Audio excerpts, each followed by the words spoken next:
Oke, bismillahirrahmanirrahim. Pada hari ini kita akan membahas tentang konflik, ya. Lebih spesifik lagi,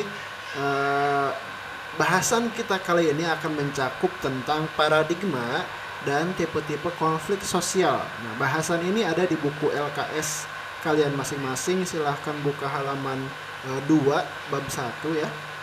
Nah, untuk lebih jelasnya saya akan mencoba untuk menerangkan, kita akan gali sedikit tentang paradigma dan tipe-tipe konflik sosial ini. Oke? Nah, konflik itu sendiri, ya, kita mulai. Konflik itu sendiri timbul karena adanya persamaan dan perbedaan kepentingan sosial, gitu ya. Jadi ketika kita tahu bahwa masyarakat ini adalah, apalagi masyarakat Indonesia ya, ini adalah masyarakat yang majemuk, beraneka ragam gitu ya, terdiri dari banyak ras, budaya, golongan, suku, dan lain sebagainya gitu. Nah, tentu ini ada persamaan-persamaan dan juga perbedaan dari kepentingan sosial dari setiap masing-masing individu. Nah, ketika manusia dibenturkan dengan kepentingan, keinginan, pendapat, dan lain sebagainya yang melibatkan dua orang atau lebih, maka ini akan terjadi konflik gitu ya. Oke, nah kita akan bahas paradigma konflik sosial yang dikemukakan oleh Robin. Ini ada sebuah paradigma yang cukup menarik, namanya The Conflict Paradox. Ya, The Conflict Paradox, gitu. Nah, di dalam The Conflict Paradox ini digambarkan bahwa konflik ini bagaikan dua sisi mata uang, gitu ya, dua sisi mata uang. Artinya, di satu sisi konflik ini dianggap menguntungkan, tapi juga merugikan, gitu ya. Di satu sisi konflik ini dianggap meningkatkan kinerja kelompok, gitu. Jadi kalau nggak ada konflik, gitu ya, maka kinerja kelompok tersebut akan berjalan statis, gitu ya, berjalan di tempat, gitu ya, dan tidak akan berjalan jauh, gitu, tidak akan berkembang dan lain sebagainya.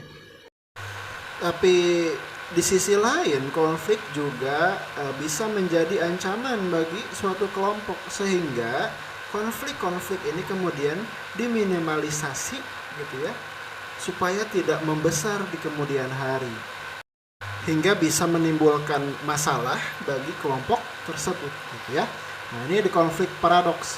Jadi di satu sisi konflik bisa meningkatkan kinerja kelompok, tapi juga konflik ini bisa menjadi ancaman bagi kelompok tersebut jika konflik tersebut dibiarkan begitu saja dan kemudian membesar begitu ya. Nah, the conflict paradox ini terbagi kepada 3 jenis. Yang pertama ada the traditional view, yang kedua the human relation view, dan yang ketiga the interactionist view ya. The traditional view ini menganggap bahwa ini adalah pandangan-pandangan tradisional, gitu ya, pandangan-pandangan kolot. Artinya konflik ini dianggap buruk, negatif, merugikan, dan harus dihindari, gitu ya. Jadi yang namanya konflik ini, the traditional view menganggapnya bahwa akan menjadi sesuatu yang negatif, gitu ya, buruk. Karena semua konflik itu buruk, tidak ada konflik yang baik, gitu ya, kalau the traditional view melihatnya. Nah, sementara the human relation view ini menganggap bahwa konflik ini adalah sesuatu yang wajar dan tidak dapat dihindari dan pasti terjadi, gitu ya. Wajar ada konflik mah, gitu. Jadi gimana caranya untuk supaya konflik ini tidak merugikan? Maka konflik ini harus dijadikan sebagai pemantik, gitu ya, trigger agar bisa berlaku lebih baik lagi, gitu, agar kelompoknya itu bisa berkembang dengan adanya konflik tersebut, gitu. Sementara the interactionist view ini menganggap bahwa justru konflik itu penting, gitu, karena ini dapat memacu kelompok untuk tetap kritis, kreatif, dan penuh energi, gitu ya. Dan tiada konflik maka tidak ada inovasi, gitu. The interactionist view justru menganggap bahwa setiap kelompok yang tidak terjadi konflik di dalamnya, maka kelompok ini akan cenderung menjadi statis, apatis, dan tidak aspiratif, dan juga tentu saja tidak inovatif. Nah, makanya konflik ini penting untuk tumbuh kembang daripada kelompok itu sendiri, gitu ya. Nah, inilah 3 konflik paradok, the conflict paradox. Yang pertama ada the traditional view yang melihat bahwa konflik ini buruk, the human relation view bahwa konflik itu wajar dan tidak dapat dihindari, gitu ya. Dan yang ketiga the interactionist view bahwa konflik itu justru penting karena memacu untuk tetap kreatif dan kritis. Oke? Oke, nah selanjutnya ini ada tipe-tipe konflik sosial. Ada 4. Yang pertama tanpa konflik, konflik laten, konflik terbuka, dan konflik permukaan. Tanpa konflik, nah situasi di dalamnya ini relatif lebih damai. Ya, masyarakatnya mampu mengelola konflik yang ada dengan sangat baik, gitu ya. Jadi tanpa konflik ini bukan berarti tidak ada konflik sama sekali. Hanya saja masyarakatnya mampu mengelola konflik, gitu ya, mampu memanage konfliknya sedemikian rupa sehingga seolah-olah seperti tidak ada konflik sama sekali, gitu ya. Padahal mah ada, gitu ya. Tapi karena masyarakatnya pintar dalam mengelola konflik, maka ini terlihat seperti tidak ada konflik, gitu. Nah, lalu konflik laten. Konflik laten adalah konflik yang tersembunyi dan berpotensi meledak di kemudian hari, gitu. Nah, konflik laten ya di dalamnya berisi banyak potensi-potensi konflik, gitu ya, sehingga perlu diangkat ke permukaan agar bisa ditangani. Karena jika tidak ditangani sama sekali, maka di kemudian hari bisa dipastikan konflik ini akan meledak ke permukaan, gitu ya, pecah gitu, sehingga bisa merubah tatanan sistem dan struktur pemerintah selanjutnya. Contohnya seperti apa? Misalkan apa ya? Misalkan kekerasan seksual, misalkan ya, kekerasan seksual yang terjadi di institusi-institusi pendidikan yang sempat viral beberapa waktu lalu, gitu ya.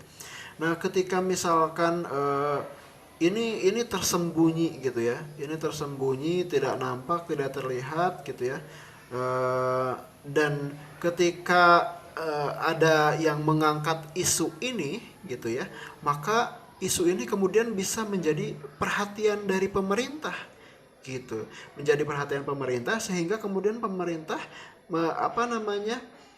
menelurkan, membuat sebuah undang-undang anti kekerasan seksual. Atau juga contoh lain, beberapa bulan yang lalu juga ada tuh isu-isu seputar pungutan liarnya yang marak, yang sudah mendarah daging, sudah menjadi dianggap sesuatu hal yang biasa, gitu. Nah, ini membutuhkan perhatian dari pihak ketiga. Untuk apa? Untuk supaya isu ini diangkat ke permukaan sehingga menjadi perhatian banyak orang, gitu ya. Nah, kemudian dengan harapan bahwa banyak orang yang aware terhadap isu ini, gitu ya, sehingga pemerintah bisa serius dalam menangani konflik ini, gitu ya, isu-isu ini. Nah, ini adalah konflik laten, konflik yang tersembunyi dan berpotensi meledak di kemudian hari. Lanjut, konflik terbuka. Konflik terbuka ini adalah konflik yang mengakar dan mendalam sehingga membutuhkan penanganan agar dampaknya tidak semakin membesar. Nah, konflik terbuka, nah ini isu atau permasalahannya cukup penting, ya, cukup penting, sangat mengakar dan mendalam sehingga ini harus segera dilakukan penanganan, karena kalau tidak ini dampaknya akan semakin membesar. Contohnya misalkan konflik yang terjadi di Papua, konflik yang terjadi di Wadas misalkan ya. Atau dulu tuh konflik yang terjadi di Aceh misalkan ya, ketika Aceh ingin memisahkan diri dari Indonesia, itu Yusuf wakil presiden pada saat itu Yusuf Kala langsung turun tangan, gitu ya, menengahi, menjadi penengah di antara konflik ini, gitu. Nah, lalu juga konflik antara swasta dengan warga Wadas, gitu ya. dan pemerintah juga harus segera cepat turun tangan untuk menengahinya, seperti itu. Nah, sementara konflik permukaan, nah ini konfliknya cenderung lebih lebih kecil ya dibandingkan dengan konflik terbuka gitu ya. Konfliknya tidak mengakar dan tidak dalam gitu ya. Ini terjadi hanya karena adanya miskomunikasi. Maka penanganannya adalah cukup dengan komunikasi, dialog gitu ya, ngobrol, hingga kemudian isu ini bisa diselesaikan secara cepat gitu ya penanganannya, sehingga ini tidak menjadi isu yang besar di kemudian hari. Contoh misalkan ya perkelahian antar siswa gitu ya, atau tawuran dan lain sebagainya, maka kedua pihak ini harus dipertemukan ya, lalu berdialog, temukan solusinya gitu, sehingga kemudian konflik ini kemudian bisa reda seperti itu gitu ya. Oke, nah itulah tipe-tipe konflik sosial. Yang pertama ada tanpa konflik, konflik laten, konflik terbuka, dan konflik permukaan. Ya, tanpa konflik kita ulangi lagi. Ini situasinya relatif damai dan masyarakatnya mampu mengelola konflik dengan baik. Lalu konflik laten ini adalah konflik yang berpotensi dan tersembunyi gitu ya, dan bisa berpotensi meledak di kemudian hari jika tidak segera ditangani. Lalu konflik terbuka ini konflik yang cukup cukup besar isunya gitu ya, permasalahannya cukup rumit dan ini harus segera dilakukan penanganan. Sementara konflik permukaan ini isunya kecil, permasalahannya kecil, tidak mengakar dan tidak mendalam. Ini terjadi hanya karena adanya miskomunikasi atau kesalahpahaman gitu ya, sehingga dialog adalah jalan satu-satunya untuk menyelesaikan konflik. Oke, mudah-mudahan bisa difahami. Cukup sekian. Assalamualaikum warahmatullahi wabarakatuh.